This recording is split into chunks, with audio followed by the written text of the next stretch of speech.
آئیے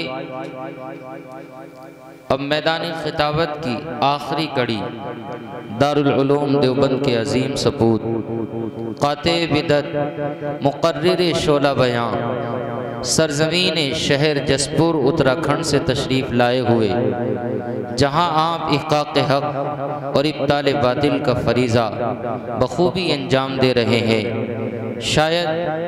شاعر نے بہت اچھی بات کہی ہے کہ ہزاروں سال نرگس اپنی بے نوری پہ روتی ہے، بڑی مشکل سے ہوتا ہے چمن میں دیدہ ور پیدا۔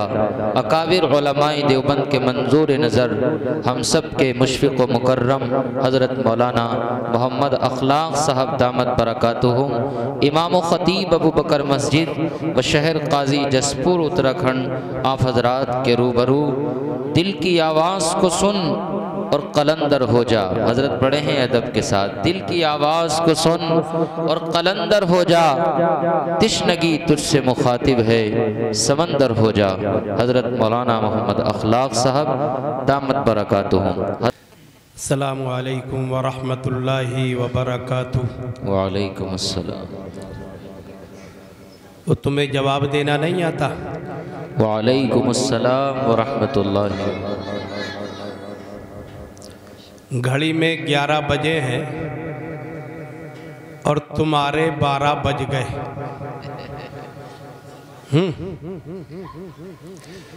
تھوڑا تھوڑا آگے ہو آپ لوگ، ماشاءاللہ۔ ہو جاؤ آگے آگے ہو جاؤ۔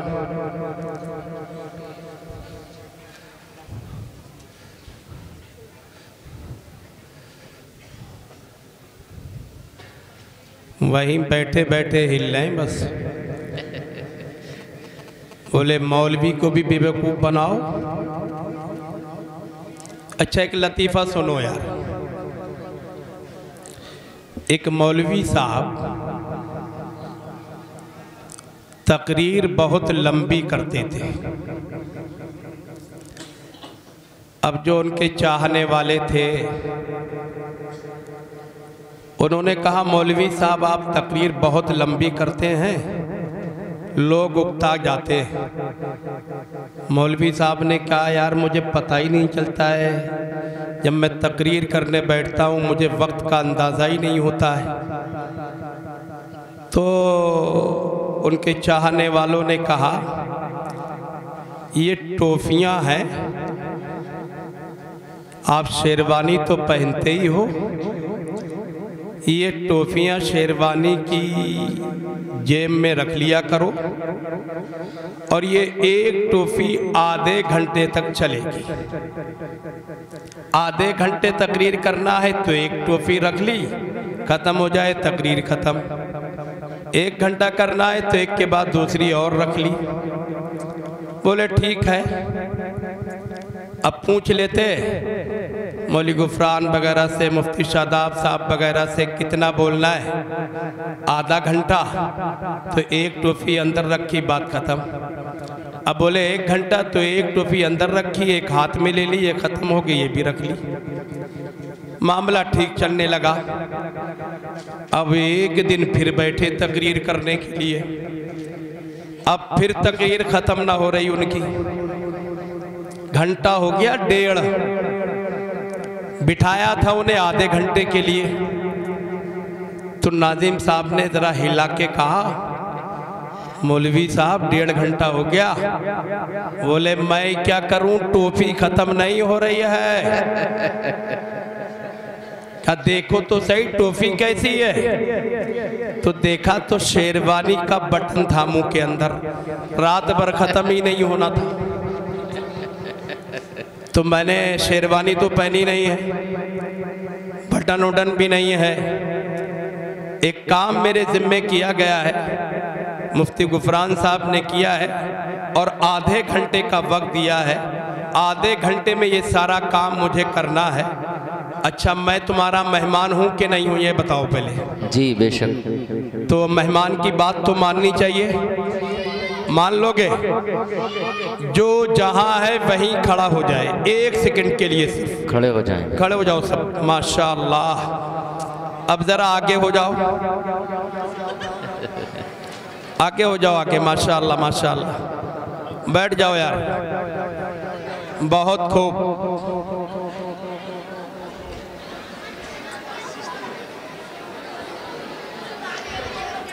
دیکھو خاموش ہو جاؤ یار، یہ بات ٹھیک نہیں ہے یار، ورنہ پھر دیکھ لیو ٹوپی کھا لوں گا 2-3 گھنٹے والی، پھر پریشان ہو جاؤ گے تم۔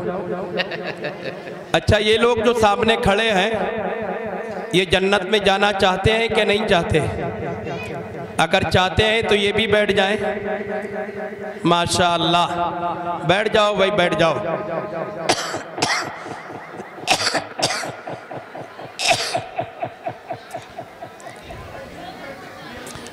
دیکھو یہ موبائل سب بند کر دو، دینی جلسے میں ویڈیو بنانا یہ کسی بھی اعتبار سے مناسب نہیں ہے۔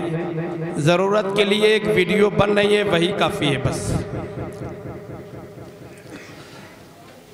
اچھا یہ لوگ جو ٹیک لگائے بیٹھے ہیں یہ ذرا آگے بڑھ جائے، بڑھ جاؤ بڑھ جاؤ۔ اچھا ایک بات اور مان لو، صرف آدھے گھنٹے کے لیے خاموش ہو جاؤ بس، کوئی نہیں بولے گا، ہے نا؟ الحمدللہ الحمدللہ الذی ابدع الافلاک والارضین والصلاة والسلام علی من کان نبیا وآدم بین الماء والطین وعلى آلہ واصحابہ اجمعین، اما بعد فاعوذ باللہ من الشیطان الرجیم، بسم اللہ الرحمن الرحیم۔ قال اللہ تبارک و تعالی فی القرآن المجید، اِنَّا نَحْنُ نَزَّلْنَا الذِّكْرَ وَإِنَّا لَهُ لَحَافِظُونَ، صدق اللہ العظیم۔ قال النبی صلی اللہ علیہ وسلم، تبرک بالقرآن فإنه کلام اللہ وخرج من، او کما قال علیہ الصلاة والتسلیم۔ درود پاک پڑھئے، اللہم صلی علی سیدنا وعلی آل سیدنا ومولانا محمد وبارک وسلم تسلیما کثیرا کثیرا۔ رب اشرح لی صدری ویسر لی امری واحلل عقدۃ من لسانی یفقہوا قولی۔ دوستو کسی نے کیا خوب کہا ہے، بہت مشکل ہے دل کی تختی پہ دل کی بات لکھنا، بہت مشکل ہے دل کی تختی پہ دل کی بات لکھنا، جیسے بہتے ہوئے پانی پہ ہے پانی لکھنا۔ اور کسی نے کہا کتابوں میں جو افضل ہے اسے قرآن کہتے ہیں، اسے جس نے اتارا ہے اسے رحمان کہتے ہیں۔ بسالے اپنے سینے میں جو اس کے 30 پاروں کو، زمانے بھر میں اس کو حافظ قرآن کہتے ہیں۔ بے شک۔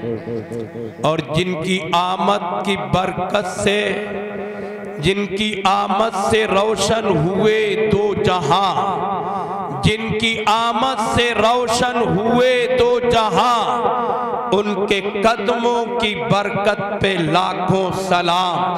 صدر محترم، معزز علماء کرام، نوجوان ساتھیوں، بزرگوں، بچوں، پس پردہ بیٹھی ہوئی میری ماں اور بہنوں، آپ نے جو بینر لگایا ہے اس میں 2 عنوان رکھے ہیں، ایک اصلاح معاشرہ ہے اور دوسرا دستار فضیلت ہے۔ یہ حافظ قرآن 5 کی شکل میں 5 عدد آپ کے سامنے بیٹھے ہیں، اس لیے میں نے سوچا کہ چند لمحوں میں قرآن کی حقانیت کو، قرآن کی بلندی کو اور قرآن کی عظمت کو اور قرآن کی حقیقت کو بیان کرو۔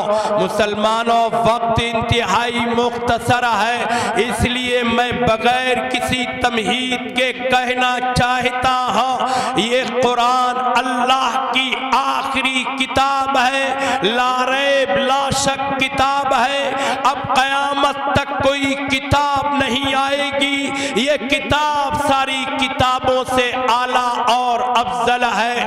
بلکہ میرا ایمان یہ ہے، میرا یقین یہ ہے، میرا اعتماد یہ ہے کہ کائنات کی ساری کتابیں اگر ایک پڑھنے میں رکھ دی جائیں اور دوسرے پڑھنے میں قرآن کی ایک آیت رکھی جائے، مجھے قسم ہے اس ذات کی جس کے قبضے میں میری جان ہے، وہی پڑھنا جھکے گا جس میں قرآن کی ایک آیت رکھی ہوئی ہے۔ یہ قرآن ایسی کتاب ہے کہ جو قرآن سے وابستہ ہوتا ہے اللہ اسے بھی بلند و بالا کر دیتا ہے۔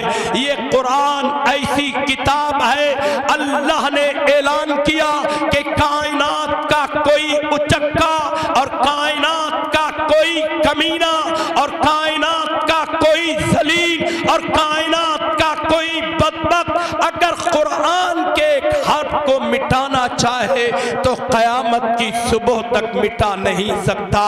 میں دو ٹوک کہتا ہوں، مطالعے کی بنیاد پر کہتا ہوں، حقیقت کا اظہار کرتے ہوئے کہتا ہوں کہ قرآن کو جس نے مٹانے کی کوشش کی، اللہ کی قسم وہ خود مٹ گیا اور کائنات سے ناپید ہو گیا۔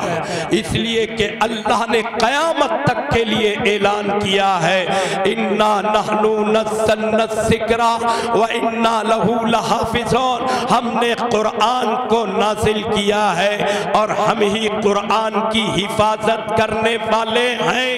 اب کائنات کے بے ایمان اور کائنات کے اچکے اور رات کی تاریکی میں ناجائز جنم لینے والے، اپنے باپ کے نطفے سے پیدا نہ ہونے والے، حرام کے نطفے سے پیدا ہونے والے اگر قرآن کو مٹانا چاہیں گے تو رب کعبہ کی قسم رب اعلان کرتا ہے ہم خود انہیں مٹا دیں گے، قرآن نہیں مٹے گا۔ سمجھتے ہو؟ صرف ایک واقعہ آپ کی سماعتوں کے حوالے کرتا ہوں۔ آپ کیا سمجھتے ہو کہ قرآن کو مٹانے کی کوششیں اب ہو رہی ہیں؟ جب سے قرآن اترا، جب سے قرآن نازل ہوا، قرآن کو مٹانے کی کوششیں ہو رہی ہیں۔ تقریباً 100 سال پہلے انگریزوں نے ایک میٹنگ کی۔ میٹنگ کا ایجنڈا یہ تھا، مسلمان اور قرآن اسلام کیسے مٹے۔ ایک انگریز کھڑا ہوتا ہے، اس نے مشورہ دیا، اس کے مشورے کو نکار دیا گیا، دوسرے نے دیا، اس کو نکار دیا گیا، آخر میں ایک بوڑھا انگریز کھڑا ہوتا ہے۔ مسلمانوں، مدارس کی اہمیت کو سمجھو اور قرآن کی حقیقت کو سمجھو۔ بوڑھا انگریز کھڑا ہوتا ہے اور کھڑے ہو کر کے کہتا ہے اگر تم مسلمانوں کو مٹانا چاہتے ہو اور اسلام کو ناپید کرنا چاہتے ہو تو مسلمانوں کے ہاتھوں سے قرآن چھین لو، مسلمان بھی مٹ جائے گا اور اسلام بھی مٹ جائے گا۔ ایک انگریز نے کہا لیکن مسلمانوں کے ہاتھوں سے قرآن چھینیں گے کیسے؟ مسلمان تو قرآن سے بہت محبت کرتا ہے، جان سے زیادہ پیار کرتا ہے، اپنا مال قرآن پر قربان کرنے کو سعادت سمجھتا ہے، لہذا مسلمانوں سے قرآن کیسے چھینا جائے گا؟ اس انگریز نے کہا ایک ترکیب ہے۔ کہا ترکیب کیا ہے؟ کہا قرآن جیسا نیا قرآن لکھو، قرآن جیسا نیا کلام لکھو، اور دنیا نئی چیز کو پسند کرتی ہے، لہذا مسلمانوں کے سامنے نیا قرآن پیش کرو، وہ پرانا قرآن چھوڑ دیں گے اور نیا قرآن ہاتھوں ہاتھ لیں گے۔ لیکن بلی کے گلے میں گھنٹی کون باندھے؟ انگریز کہنے لگے نیا قرآن لکھے گا کون؟ کس میں اتنی طاقت ہے، کس میں اتنی صلاحیت ہے کہ قرآن کے ہم پلہ قرآن جیسی کتاب تحریر کر سکے؟ ایک انگریز کھڑا ہوتا ہے اور کھڑے ہو کر کے کہتا ہے اگر میری 3 شرطیں مانی جائیں تو میں قرآن جیسا نیا قرآن لکھ دوں گا اور قرآن جیسی نئی کتاب لکھ دوں گا۔ انگریزوں نے کہا 3 شرطیں بتاؤ۔ کہا پہلی شرط یہ ہے کہ 1 سال کا غلہ، 1 سال کا راشن، 1 سال کا خرچہ جو میرے گھر والوں کا ہوتا ہے میرے گھر والوں کو دے دیا جائے۔ انگریزوں نے کہا یہ شرط قبول ہے، دوسری بولو۔ کہا دوسری شرط یہ ہے میرے لیے بہترین کوٹھی کا، بہترین مکان کا انتظام کیا جائے اور اس مکان میں کوٹھی میں 1 سال کی ضرورت کا سارا سامان رکھ دیا جائے۔ کہا یہ شرط بھی منظور ہے، تیسری شرط بولو۔ کہا تیسری شرط یہ ہے میں اس مکان میں کاپی قلم لے کر کے داخل ہو جاؤں گا، 1 سال تک اندر سے کنڈی بند رکھوں گا اور 1 سال تک قرآن جیسا قرآن لکھوں گا، قرآن جیسی کتاب لکھوں گا، لہذا 1 سال کے بعد دروازہ کھولوں گا اور قرآن جیسی کتاب تمہارے ہاتھوں پر رکھ دوں گا۔ انگریزوں نے کہا یہ تیسری شرط بھی منظور، لہذا راشن پانی کا انتظام کر دیا گیا، اس کے گھر والوں کو 1 سال کا سارا خرچہ دے دیا گیا، بہترین مکان بنا دیا گیا، انتظام کر دیا گیا، اس میں 1 سال کی ضرورت کا ہر سامان، آرام کی ہر چیز رکھ دی گئی۔ اب یہ اندر جاتا ہے، اندر سے کنڈی بند کر لیتا ہے، 1 2 3 4 5 6 مہینے گزر جاتے ہیں۔ اللہ کا نظام دیکھو، اللہ کی قدرت دیکھو، اللہ کی طاقت دیکھو، اللہ کی کبریائی دیکھو، اللہ کا نظام دیکھو کہ 6 مہینے کے بعد ان کے ذہن میں اللہ یہ بات ڈالتا ہے جنہوں نے اسے اندر بند کیا تھا اور اس کی 3 شرطیں مانی تھی کہ 6 مہینے ہو گئے، چلو دروازہ کھلواؤ، دیکھتے ہیں قرآن تو اس نے لکھ لیا ہوگا۔ یہ دروازے پر پہنچتے ہیں، دروازہ کھٹکھٹاتے ہیں، اندر سے آواز آتی ہے کہ دروازہ کھٹکھٹانے والا کون ہے، ہمیں پکارنے والا کون ہے، ہمیں آواز دینے والا کون ہے؟ یہ کہتے ہیں جنہوں نے تمہیں اندر دیا رکھا ہے وہی دروازہ کھٹکھٹا رہے ہیں، دروازہ کھولو۔ اس نے دروازہ کھولا۔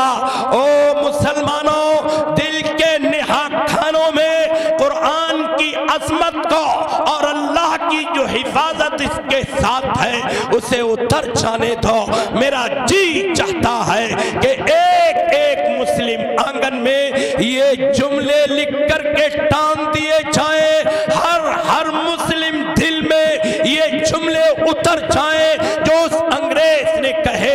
انہوں نے اس انگریز سے پوچھا کہ 6 مہینے ہو گئے ہیں، آدھا قرآن تو تم نے لکھ لیا ہوگا، لاؤ دکھاؤ کیسا لکھا ہے۔ او مسلمانوں، اس نے کہا 6 مہینے ہو گئے ہیں لیکن آدھا قرآن تو کیا لکھتا، میں میں تحریر نہیں کر سکا۔ اللہ، میں نے پوری کوشش کی، ساری قابلیت نچوڑ کر کے رکھتی، لیکن قرآن جیسا ایک جملہ میں تحریر نہیں کر سکا۔ اور جو آگے اس نے کہا، وہ کہا کہ او انگریزا، او قرآن کے دشمنا، اگر بھلائی چاہتے ہو، کامیابی چاہتے ہو، بلندی چاہتے ہو، تو قرآن پر اور قرآن جس پر اترا اس نبی پر ایمان لے آؤ، کامیاب ہو جاؤ گے۔ بات یہیں پر ختم نہیں ہوتی، بات آگے سنو۔ وہ انگریز جس کو بند کیا گیا تھا قرآن جیسا قرآن لکھنے کے لیے، اس نے سارے انگریزوں کے سامنے کہا کہ تم گواہ رہنا، تم سب گواہ رہنا، تم سب گواہ رہنا، میں نے قرآن کو اللہ کی سچی کتاب مان لیا ہے، اور میں قرآن پر، قرآن جس پر اترا اس نبی پر ایمان لے آیا ہوں۔ اور اس نے بلند زبان سے پڑھا، لا الہ الا اللہ محمد الرسول اللہ، اسلام میں داخل ہوا، زمین پر گرا، لوگوں نے ہلا کر کے دیکھا تو اس کی روح قفس انسری سے پرواز کر چکی تھی اور وہ اس دنیا سے جا چکا تھا۔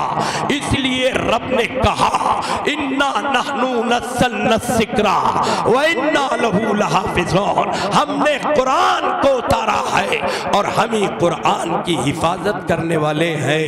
مسلمانوں، اللہ سارے کام کرتا ہے، لیکن یہ دنیا دار الاسباب ہے، لہذا اللہ اسباب کے تحت کرتا ہے۔